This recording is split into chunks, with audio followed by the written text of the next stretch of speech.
Bye तू सगळं आठवले का? दुंबाईच्या घरचं सोडोबर असं वारणं आले जासं आहे. जाऊ जाऊ बाय, तू पण येता ना स्टुडिओ बरा तो पुन्हा एकदा सोनियाच्या हिंदोळ्यावर. मंगळसूत्र आणि हिरवा चुडा स्त्रीच्या सौभाग्याचं चिन्ह. रविवारी संध्याकाळी जेव्हा नवरी मुलगी आपल्या पतीबरोबर सासरी जाते तेव्हा आमच्या रीतीनुसार तिच्या गळ्यात फक्त मंगळसूत्र असते, हातात हिरवा चुडा नसतो. हातात ती सोन्याच्या बांगड्या घालते. दुसऱ्या दिवशी म्हणजे सोमवारी तिच्या सासरी तिला हिरवा चुडा भरला जातो. हा हिरवा चुडा भरण्यासाठी त्या गावातील नामवंत किंवा ओळखीचा असा एखादा मिनार म्हणजे बांगड्या भरणारा त्याला बोलावलं जाते. तो मिनार येतो आणि तेव्हा आजूबाजूच्या बाया त्या नवरी मुलीच्या बाजूला बसतात आणि तिच्या पसंतीचा हिरवा चुडा तिला भरला जातो. त्यावेळेला बाया त्या मुलीला तिच्या माहेरच्यांना, सासरच्यांना आणि त्या मिनाराला देखील खास अशी काही गीतं गातात. ती बांगड्या भरल्यानंतर त्या आजूबाजूच्या बायांनाही त्यांच्या पसंतीच्या बांगड्या भरल्या जातात. बांगड्या भरण्याच्या ह्या विधीबरोबर एक अजून जुनी रीत होती जी आजकाल सहजा पाहायला मिळत नाही.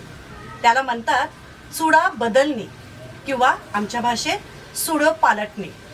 ह्यामध्ये सोमवारी संध्याकाळी ती मुलगी आपल्या पतीबरोबर आपल्या माहेरी निघून जाते आणि दुसऱ्या दिवशी म्हणजे मंगळवारी ती तिच्या माहेरच्या मिनाराकडे जाऊन हिरव्या चुड्याबरोबरच तिच्या पसंतीच्या अशा काही रंगीत बांगड्या भरून घेते.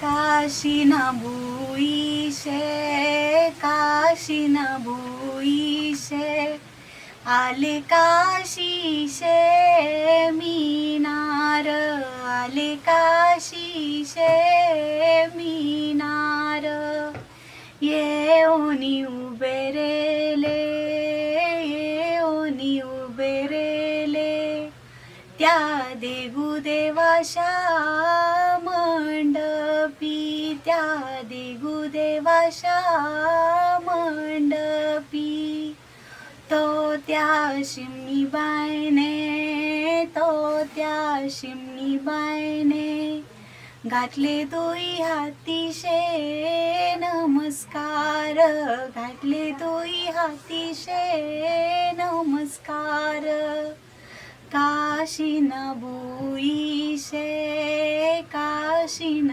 भुईशे, आले काशीशे मीनार, आले काशीशे मीनार, येऊनी उभे रेले, येऊनी उभे रेले, त्या दुमादेवाशा मंडपी, त्या दुमादेवाशा मंडपी, तो त्या मरशीबाईने, तो त्या मरशीबाईने, घातले दोई हातीशे नमस्कार, घातले दोई हातीशे नमस्कार, काशी न भुईशे, काशी न भुईशे, आले काशीशे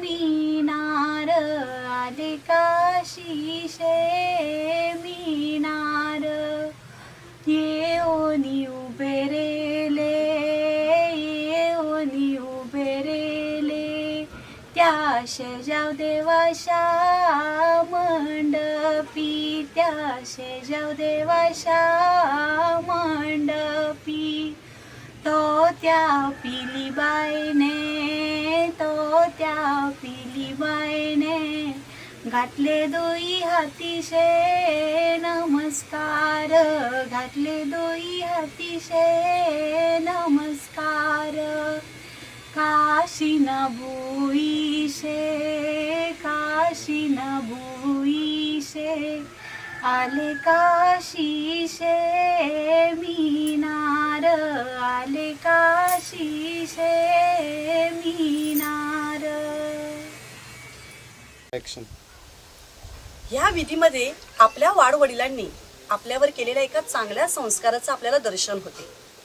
या विधीसाठी आलेल्या मिनाराला त्याच्या कामाचा मोबदला पैशाच्या रूपात त्याच्या हातात दिला जात नाही, तर त्या घराची गृहलक्ष्मी एका सुपामध्ये तांदूळ, पैसे, काही फळं, श्रीफळ हे सर्व ठेवून त्याला देतात। या विधीद्वारे आपल्या वाडवडिलांनी आपल्याला हीच शिकवणूक दिलेली आहे की आपल्या कार्यामध्ये आलेल्या प्रत्येक माणसाचं तुम्ही आदराने स्वागत करा आणि आपले आशीर्वाद त्यांना द्या आणि त्यांचे आशीर्वाद आपल्यासाठी घ्या।